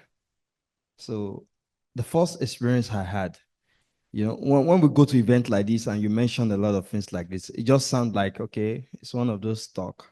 And when I went to Sama and I saw what was actually happened, so it dawned on me that this is actually real. And for most of us, when I say most of us, not people seated here, but everyone who listens from time to time on radio, TV, it's just a story. Most of them, it's just a figure. When you mention your community is devastated and all that, it's just another story until you experience the impact. So I would implore, if there is a way, this sensitization should not end in the South. I think a lot of people in the South are aware of this message. Some of us that come from the Southwest, we don't even know the realities. And it's just like that. If not, I come to Uniben here and I stayed back here, maybe I would not have met OMF. I would not even have known what the realities of life elsewhere is. So I think the advocacy should penetrate deeper into other communities. It's not a good story. Periwinkle, where my in-laws speak, just oil. You can't eat anything. You can't farm, you can't fish, you can't. It's a sorry story. Until we experience it directly, it does not connect. And I don't know what my take home is, but I think we need to take it deeper into some of these communities that don't experience it on an everyday basis. Thank you. Thank you so much, Israel. So what Israel is saying is we should not wait until it gets to us before we take action. We're going to hear from SLA. Please, 1 minute. Very short. My name is Essie, and my comment is, from what I've been able to gather over the years and days, is the fact that our value system is distorted. The way you relate to something tells how you value it, tells the worth that you have for that thing. And if humans begin to value the earth, value nature as much as they value their lives, I'm sure we will treat it better. Please put your hands together for her. So Estella is saying that our value system, our value orientation should change, because at the end of the day, it's our...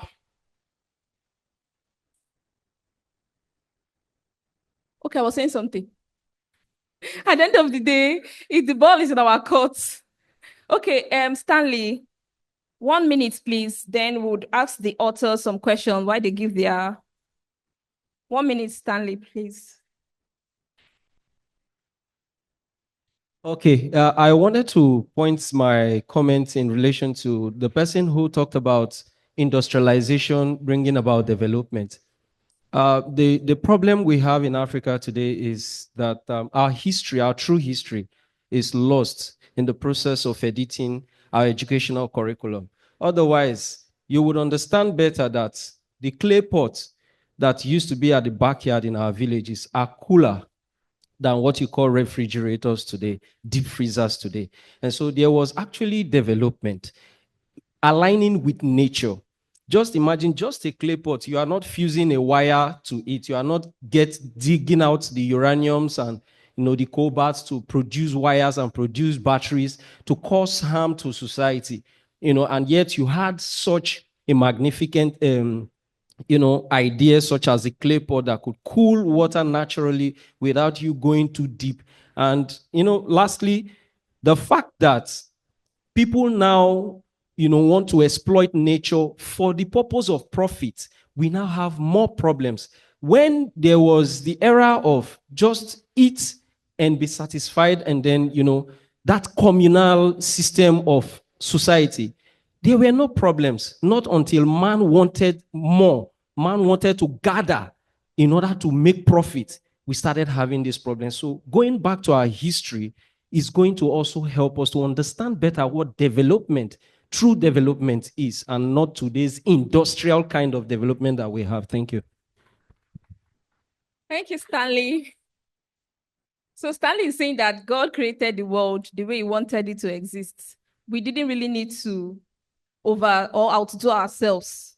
But we are here, and the only thing we have to do is to take precaution and clean up after our own pollution. So I hope nobody has something to say anymore. Okay, so we're going to ask the authors one question, and they'll give their summary notes. So the question here is, what lessons can be applied to future crises and disasters based on the experiences you have impended in these chapters? Should we go? Should I repeat it? Okay. Well, I think I can answer that based on what I read, the experiences that we read in A Walk in the Curfew. Okay, since I read A Walk in the Curfew, and the underlying idea, there was an underlying idea about the death of her father, of Evelyn's father. And so we know he died of the virus infection, COVID-19 virus. A lesson that we can take from that basically is, will it be for us or for our government, or I'll just state it, for generally or for each other, we should take our health more seriously, much more seriously than we take it now, especially for Nigeria. Nigerians as a people don't have a healthy health system. Let's put it like that. We don't have anything like that. I want to use myself as an example, or my family. My mom is the one that prescribes drugs for us. Do you understand? Every Nigerian prescribes drugs for themselves. They don't, many. Not every, okay, fine. Many. 98%. I'm very sure. Because, and that will also tie into the problem of the health care system in the country is dead. It's not even, it's non-existent. And so Nigerians have learned to rely on themselves, right, to care for their own health, rather than professionals who are supposed to be at the front lines of all these kind of situations. And I imagine a pandemic hitting Nigeria. We know it hit us. COVID-19 hit us. We had death tolls and stuff like that. But imagine if it hit us as badly as it hit other nations. Africa survived basically because COVID was not much. But imagine if COVID hit us the same way it hit America, or it hit all those other developed countries that already had healthcare systems that were functional, but still could not manage the pandemic. Imagine if COVID-19 hit us like that. So it's a call for better healthcare systems and a call for better mindsets on how we treat ourselves, our bodies, and our environments.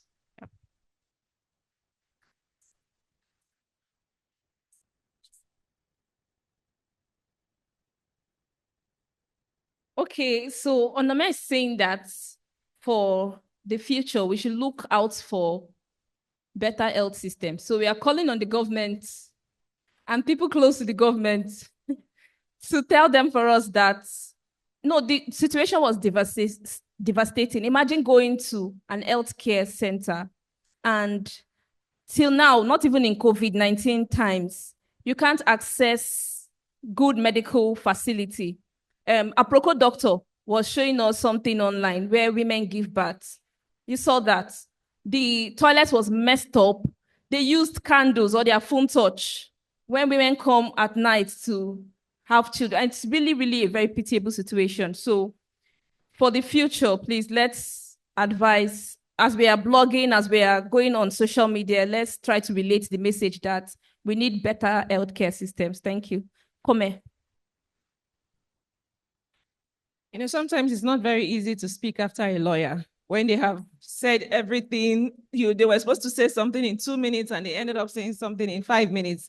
And then you'll be wondering, so what am I going to say after she has said everything? But looking at the Fisher's pain and the lessons that I learned, and I'm still learning from that story, because reading the story today, I read it on a different note. I'm saying that we are still pushing for the protection of the environment, because towards the last line of the story, it says we have just hunger and devastation despite the exploration of these big oil companies around us. The Niger Delta in particular is still faced with prevailing hunger with all the many riches they have in their land. And it brings me to think about the resumption of the Ogoni oil that the federal government wants to start. And then we ask ourselves, we have not cleaned the mess that was done. Looking at the fish that died, there are stories that it came from the company in there. During the interviews with community people, we found out that these fishes didn't just die. There was a leakage from a pipe in the water that's opened up. So if they had not cleaned, we know that Nozra never said anything about that since until now. They have not addressed that issue. But then if the government is going to reopen these things, it brings me to the thought that why are we playing with our lives? Not just the environment. Why are we playing with our lives? Why are we not concerned about what we get as human? Why are we concerned more about profits? So I want to say that the lesson that I learned from today's reading and from the book in general is to continuously being a better protector of the environment. Thank you. Thank you. Ufonuso, you're online. Do you have something to say? The question is, what lessons can be taken to the future? What lessons can we say we have learned from the chapter you wrote? It was a year. You were recounting. She's not online. Okay. So we have heard from our authors, and it's really, really a privilege to sit. Just hold on a bit. Is she here? Is in front of here? Okay. So it's a privilege to sit under the tutelage of authors. Yes, I am. If you read a book, it's in front of here. Okay. So funny, so let's hear from you. We have a question here. Yes, ma'am. Okay, the question is, what lessons can be applied to future crises and disasters based on the experiences you wrote in the chapter? It was a year. What lessons can be applied for the future? Thank you.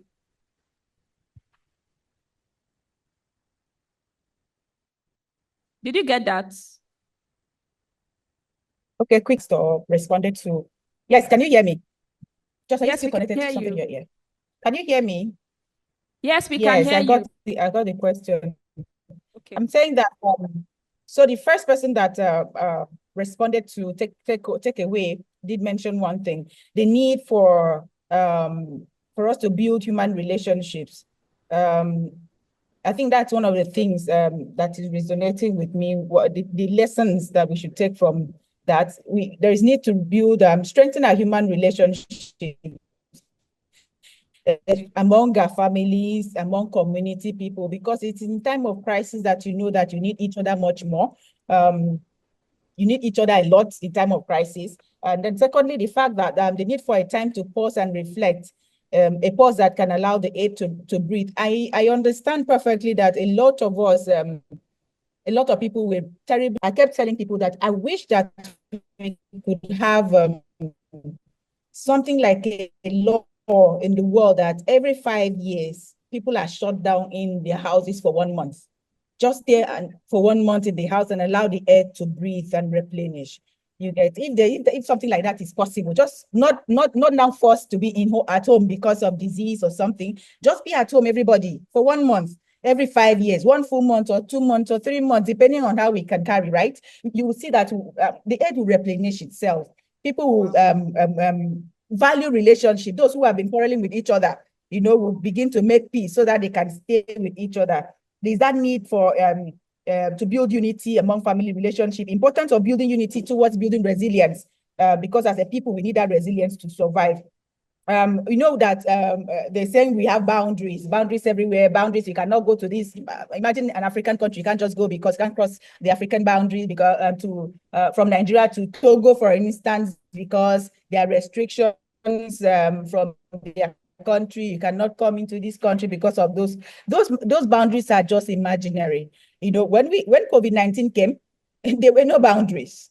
It flooded everywhere. So I think that as a continent, let's start with us as Africans, we need to break those imaginary boundaries and have a way that we can relate with ourselves, look inward among ourselves to find our own solutions to the things that bother us, not necessarily jumping to everywhere. Sorry, I have to bring this thing that happened just some days ago. So 2 countries are fighting with each other, Rwanda and South Africa, and they're having this issue. And then the president of Kenyan president now is posting online how that he has called President Macron to interfere in that, intervene in that fight. I mean, how could you just immediately want to run to somebody else when we can find our solutions inward? So I think that from all of these stories, from that which happened during COVID-19, it's a call for us to really sit back and look inwards and find solutions for ourselves, for our problem, and prepare ahead of time. Trust me, this is not going to be the only time that something like this is going to hit us. We need to be ready and prepare ahead of time. Thank you. Thank you so much, Infonoso. So this author is saying that we need to be prepared because the unknown can happen at any time. So as she had also commented, I think we can declare January 31st as World Lockdown Day. Okay. So we at OMEF, I agree. Let's start today, my we'll look into that. I will pass the bill. We at OMEF, we are looking at the health of Mother Earth. We thank you so much, the on-site attendees.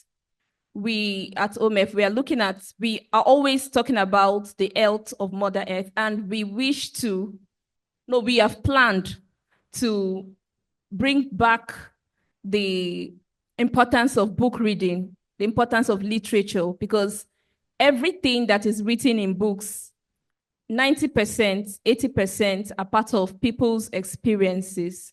And going further, we'll be having poetries, we'll be having movies, we'll be having prose read out directly from the authors. So there is more to explore, more to engage in. And we thank you so much for being part of this chat and discussion. Thank you so much. Okay. We want to invite you want to say something? Okay, sir. Please come forward. Oh, wow. Yeah. Good morning, everyone. I am Ace Ferguson. Okay, what I want to say, first I'll say I'm a farmer and a cloud computing data scientist. That year of the COVID was the year following after we had a huge loss from a watermelon farm. So I just go back to Benin and try to get a job. So I got a job, and after borrowing money that at least I'll get, my salary to pay off. I think it was the next month that the whole lockdown started. So it had a huge impact, and I had to like recalibrate myself, which brings me to my first point, digitization of our key sectors. You understand? Now this is something that we Africans were really backward in.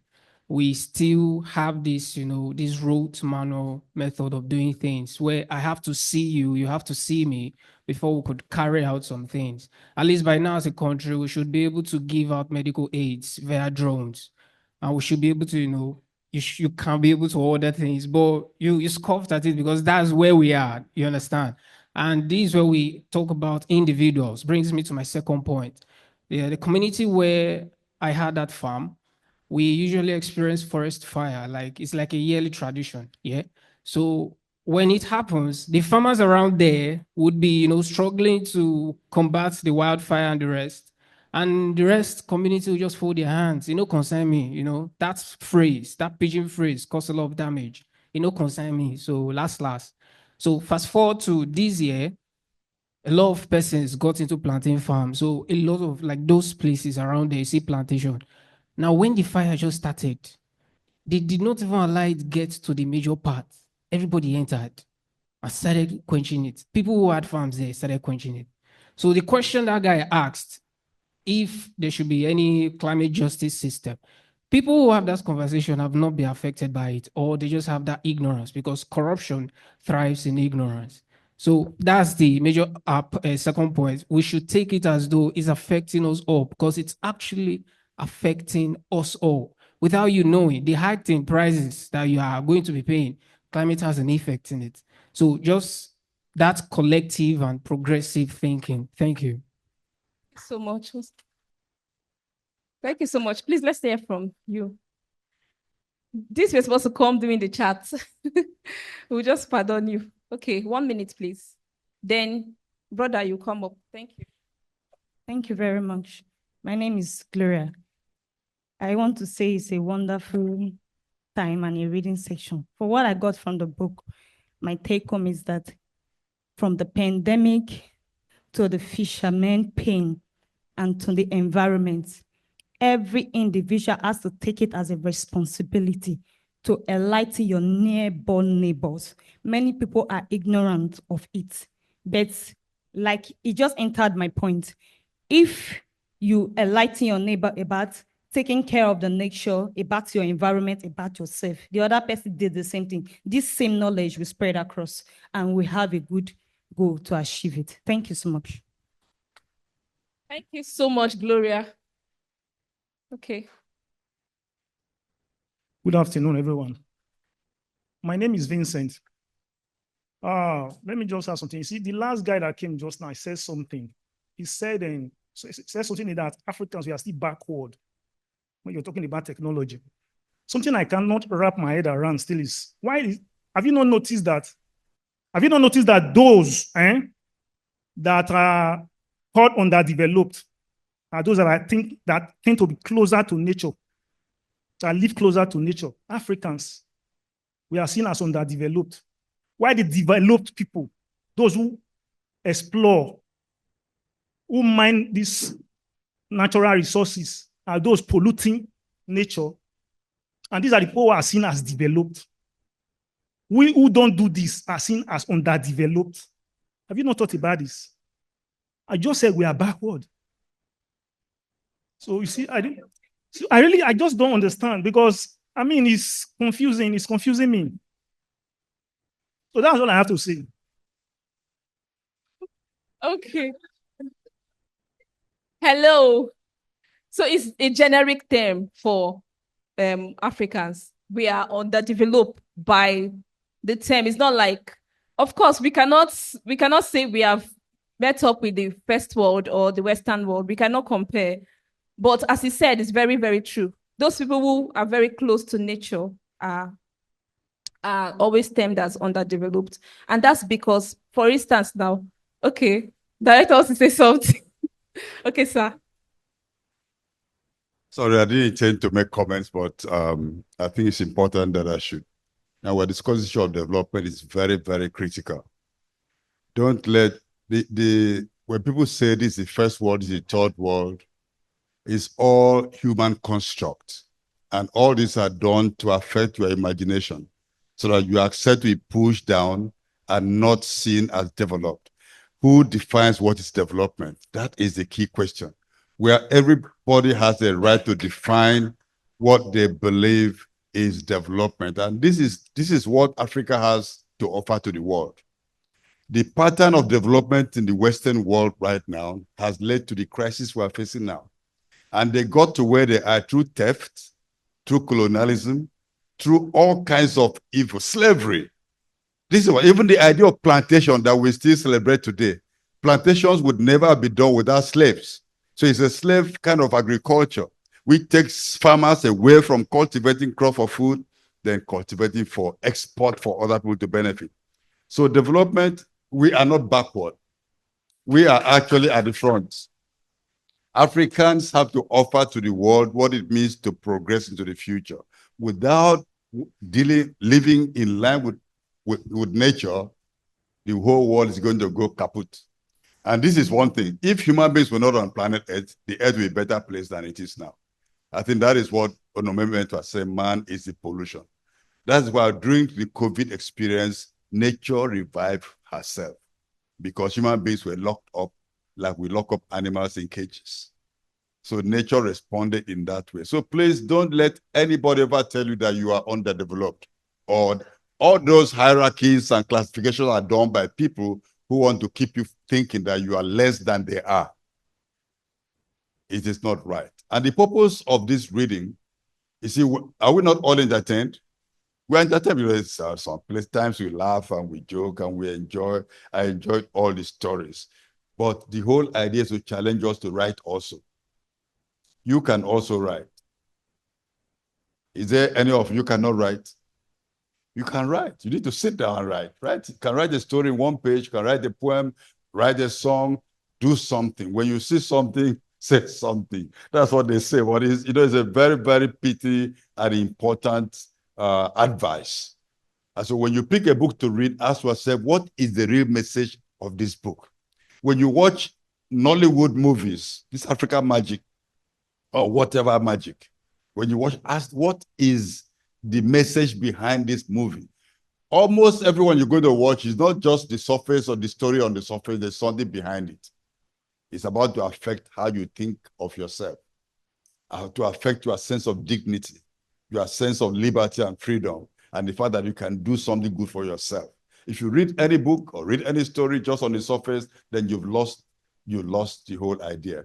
And so please, please, please, don't think of yourself or of Africa as backward. Africa has never been backward.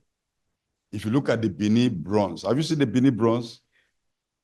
Have you imagined the level of technology that produced those things? When the adventurers came to Benin, if you read the stories, our doors were never locked because there were no thieves. Isn't that massive development? Is that backwardness? And up to 3,000 artworks were stolen from the palace of the Oba of Benin. 3,000.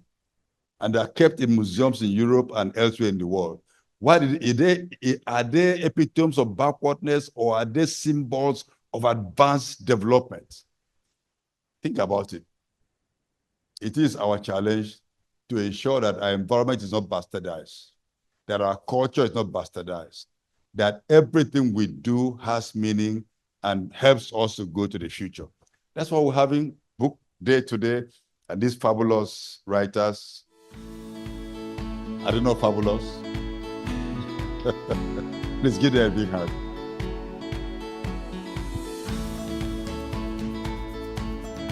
Thank you very much, Sir Nimobasi. So I believe that there are no much better comments to react to that grievance. Mr. Vincent, you're okay, right? Okay, so we have come to the end of this session. We want to call on Mr. Cadmus to tell us what we have next. Thank you so much.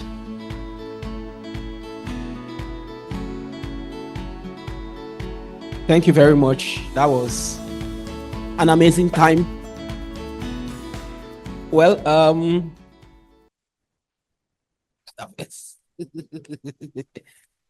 okay, we've talked, we've discussed, and in your own perspectives as authors, just one question.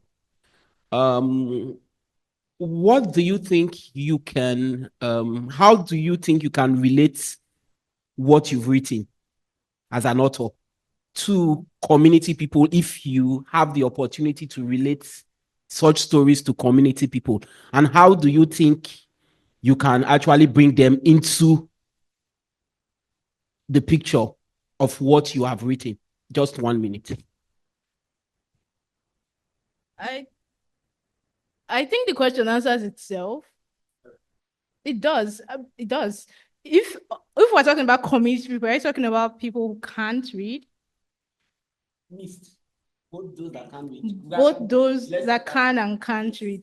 I feel that writing and literature as an art form is something. It's an art form because people can relate to it, right? We write from a perspective of from experiences, things that we have experienced, things that other people have experienced. We crystallize it into fiction or poetry or nonfiction. Either way, we write it because we want others to relate to it. So most of the stories that we have written so far, we did not have a chance to read other stuff, but most of the other stories have links to community struggles, like the fishermen struggles, the farmer struggles, market women. The people at the grassroots level can also relate to the stories when we write it with them in mind and with them at the center of it. That's basically the answer. The only way to get people to relate to your story or to relate to a story is when you can put them at the center of it, right? Okay, so the question says, how can we get community people to relate with the story? But I think, and yes, how can I relate this story to community people? I feel community people are better storytellers than I am, because sometimes I really do not have the right words to say what I want to say, but they know the pain that they feel, and they're able to tell you how, they're able to express how they feel it differently, because I live here in Benin. I don't know what is actually happening in their community. So they will tell me better what that's how that affects them. So how can they relate to the story? It's simply listening to them. That way we can understand what they have to say. Thank you. Thank you very much. Okay, Mr. Wale, have something to say. Okay. When I refer to community, I refer to the grassroots people that will work with Mosta. I'm a community person. I'm a grassroots.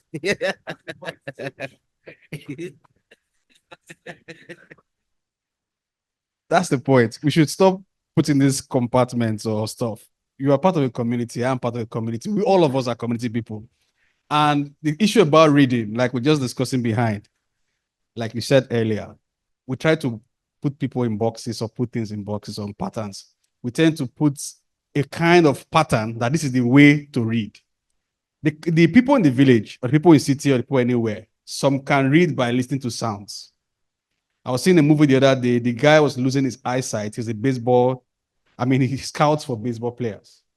But he was losing his eyesight, so he couldn't see anymore. But he could sit down and listen to the way the person hits the bat and knows that the person's hand can't handle the bat at a particular time. His daughter asked him, how did you know that? He said, I heard it. He's able to read the person. Some people can read by hearing. Some can read by seeing drawings. Some can read by looking at the literature that you have. So everybody has patterns of reading, and there's no correct one in all of them. Whatever applies to you, applies to you. So that's what we should, that's one way to look at when we are communicating with people. What is their mode of reading? Communicate with them based on their mode of reading. And all of us are community people. Thank you very much. Well, what you just said just reminded me. Last night I watched the movie Muted And from the beginning, almost to the ending of the movie, they didn't say anything. They were just using sign language to talk and all that, and they were writing. I was confused while watching the movie because I'm used to watching movies that you hear people talk. But from beginning to ending of that movie that I watched last night, the title was, I think, Silence or so. Nobody muted. Nobody said a word. It was like families of deaf and dumb, but they were living in a very massive environment and all that. But they interacted, they communicated, and they understood themselves. So communications in whatsoever format we use has its own way has its own way for people to tell their stories, like he has said. So no matter how it is, books like this can also be put into dramatization. They can also be acted. Some of the stories can also be acted so that when we go to field, not just telling the stories, but also act some of the things that we tell in our stories. That's why in our series, we don't just have just book reading, storytelling, movie days.